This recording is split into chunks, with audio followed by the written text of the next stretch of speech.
मालवा में इस समय चुनाव प्रचार अभियान अपने पूरे शबाब पर है। कांग्रेस और भारतीय जनता पार्टी जमीन पर ताकत से जोर आजमाइश में लगी है। इस समय हम मौजूद है जावरा विधानसभा क्षेत्र के कलालिया गांव में। यहां पर कांग्रेस के महासचिव मुकेश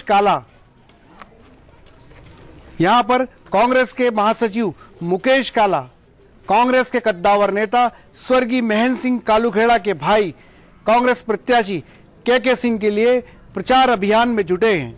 आइए उनसे बात करते हैं और जानते हैं गांव में चुनाव को लेके कैसे हालात है, कांग्रेस के प्रति लोगों का कैसा रुझान है।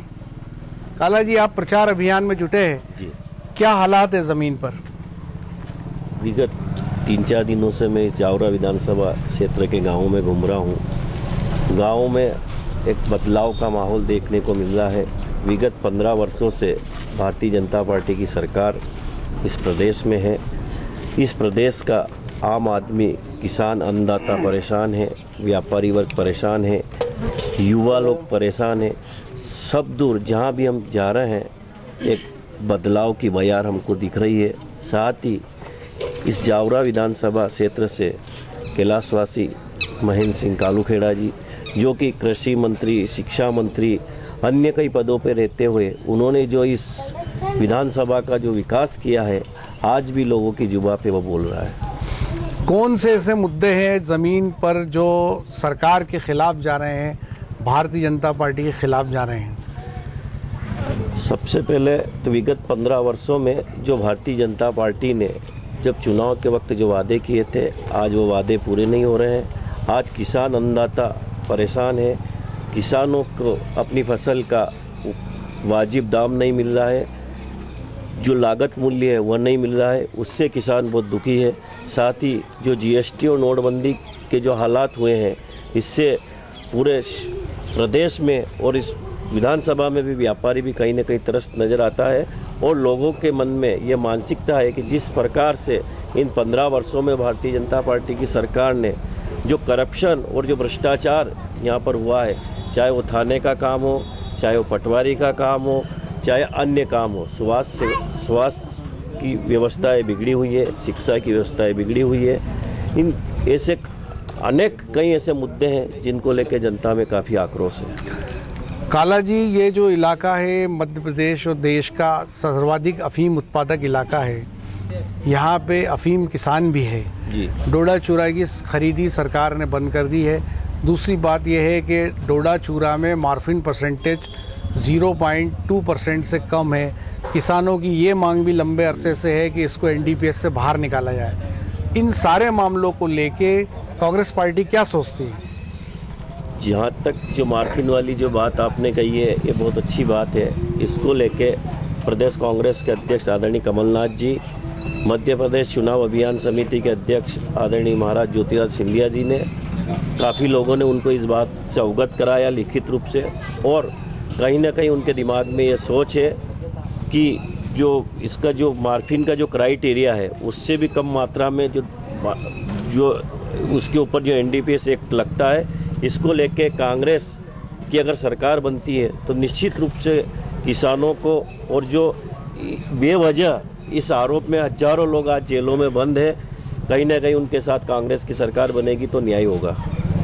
Bharatiya Janata party social media पे एक स्लोगन चला रही है, बस करो महाराज, हमारे नेता तो शिवराज। क्या कहेंगे आप?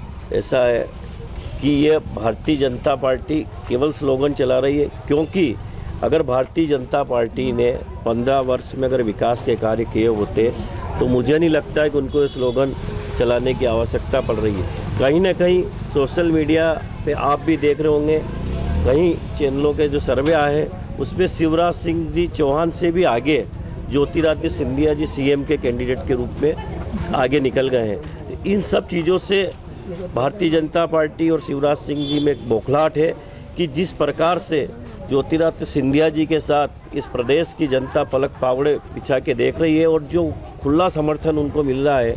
अभी विगत दिनों यहाँ पर पिपलोदा में सिंधिया जी की जो सभा थी, महाराज सिंधिया जी की, हजारों की संख्या में वहाँ पर लोग आए थे। इससे ये स्पष्ट होता है कि जहाँ भारतीय जनता पार्टी के मुख्यमंत्री शिवराज सिंह जी की सभा होती है तो उसमें साधन लगा के भीड़ बुलाई जाती है, लेकिन वहाँ पर भीड़ नहीं आती है। लेकिन महाराज सिंधिया जी के लिए भीड़ खुद ब खुद चल के आती है। इससे स्पष्ट है कि सोशल मीडिया पे ये भी चल रहा है कि बस करो शिवराज, हमारे नेता तो महाराज है। मैं आपको एक बात खास तौर पे पूछना चाहूँगा कि अगर कांग्रेस की सरकार मध्य प्रदेश में बनती है तो ऐसे कौन से खास 3 काम आप सोचते हैं जो किसानों के लिए किए जाने चाहिए? देखो, अगर कांग्रेस की सरकार मध्य प्रदेश में बनती है, क्या जो माहौल और जो चल रहा है उससे तो मैं कह सकता हूं कि जिस प्रकार जनता का विश्वास कांग्रेस के प्रति है, 101% कांग्रेस की सरकार मध्य प्रदेश में बनेगी। मध्य प्रदेश में कांग्रेस की सरकार बनते ही सबसे पहले जो कांग्रेस के राष्ट्रीय अध्यक्ष राहुल गांधी जी ने कहा है कि अगर मध्य प्रदेश में कांग्रेस की सरकार बनती है तो आप 28 तारीख को वोट दो, 11 तारीख को रिजल्ट दो, सरकार बनाओ और 21 तारीख को कर्ज माफ। इस प्रदेश में 2 लाख रुपए तक का प्रत्येक किसान का कर्ज माफ होगा। साथ ही जो गाँव में जो छोटे छोटे समूह बना के महिलाओं ने जो ऋण ले रखा है वह ऋण माफ होगा। जो आज हम देख रहे हैं कि वृद्धा महिला और विधवा पेंशन जो 300 रुपये प्रतिमाह वो भी लोगों को नहीं मिल रही है, वह 1000 रुपये प्रतिमाह होगी। आज जो हमारे बेरोजगार युवा जो घूम रहे हैं, अगर उनको जब रोजगार देगी और जब तक रोजगार नहीं मिलेगा तब तक उनको 4000 रुपये प्रतिमाह कांग्रेस सरकार देगी। ये कांग्रेस ने घोषणा नहीं, ये कांग्रेस का वचन पत्र है। आप पूरे संसदीय क्षेत्र में घूम रहे हैं, नीमच मंदसौर के कई सीटों पे जा रहे हैं जी। ओवरऑल ज़मीन पे कैसे हालात दिखाई दे रहे हैं? क्या लग रहा है आपको कांग्रेस किस स्थिति में?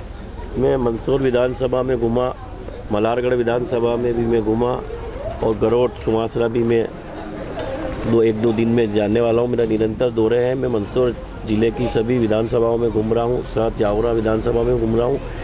प्रत्येक विधानसभा में एक कांग्रेस कार्यकर्ताओं में और आम जनता में, कार्यकर्ता तो चाहते ही हैं बदलाव, लेकिन जिस प्रकार आम जनता में एक बदलाव की बयार जो आ रही है उससे देख के निश्चित लगता है कि इस प्रदेश की सरकार में चाहे वो किसान हो, अन्नदाता किसान दुखी है, व्यापारी दुखी है, युवाओं को रोजगार नहीं मिल रहा, रोजगार दुखी से लोग दुखी है। साथ ही इस मध्य प्रदेश में महिलाओं और बालिकाओं में अत्याचार के मामले में आज पूरे देश में मध्य प्रदेश प्रथम है। कुपोषण के मामले में पूरे मध्य प्रदेश में अव्वल है।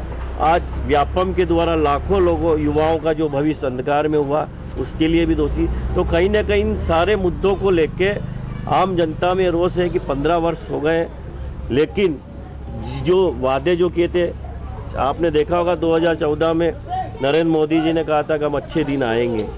लोगों ने विश्वास किया, उनकी बातों पे सरकार बनाई, लेकिन आज पूरी जनता पूछ रही है कि ऐसे अच्छे दिन कहाँ आए। आज गैस का सिलेंडर जो 400 रुपये था वो 1000 रुपये हो गया, तो 60-65 रुपये डीजल था वो 80 के पार हो गया। तो कहीं ना कहीं इन सारी चीज़ों से अब जनता ये कहने लग गई कि हमको तो हमारे मनमोहन सिंह जी वाले दिन ही बहुत अच्छे थे, पुराने दिन ले आओ। तो कहीं ना कहीं अब भारतीय जनता पार्टी के झूठे जुमलों में आने वाली नहीं है इस प्रदेश की जनता, किसान, आम लोग। कहीं ना कहीं वह कांग्रेस और राहुल गांधी जी के प्रति एक सच्ची आस्था के साथ देख रहे हैं कि कांग्रेस जो कहती है वो करती है और जो बिना कहे भी कर देती है। पिछली बार आपने देखा होगा कि मनमोहन सिंह जी की सरकार में सोनिया गांधी जी के नेतृत्व में 72,000 करोड़ का किसानों का कर्ज माफ़ किया है। तो ये जनता जानती है। जब नरेंद्र मोदी जी ने चुनाव में कहा था कि हम प्रत्येक काला धन वापस लाएंगे, हर व्यक्ति के खाते में 15 लाख रुपए आएंगे, लेकिन न तो काला धन वापस आया, न 15 लाख रुपए किसी के खाते में आया। लेकिन जो नोटबंदी करी इन्होंने, नोटबंदी से जो इनका ब्लैक मनी थी वो वाइट मनी करने का काम किया। अमित शाह के अच्छे दिन आए हैं, भारतीय जनता पार्टी के नेताओं के अच्छे दिन आए, लेकिन आज भी किसान और अन्नदाता और गरीब मर रहा है। ये थे मुकेश काला, कांग्रेस महासचिव, जिनका साफ तौर पर कहना था कि आम आदमी के अच्छे दिन नहीं आए, अच्छे दिन आए तो नरेंद्र मोदी क्या है, अमित शाह क्या है और भारतीय जनता पार्टी क्या है। जमीन पर उनका मानना है वक्त बदलाव का है, लेकिन उनके दावे में कितनी सच्चाई है ये बात 11 दिसंबर को पता चलेगी। मेरे सहयोगी कैमरामैन दीपक खताबिया के साथ मुस्तफ़ा हुसैन, जावरा।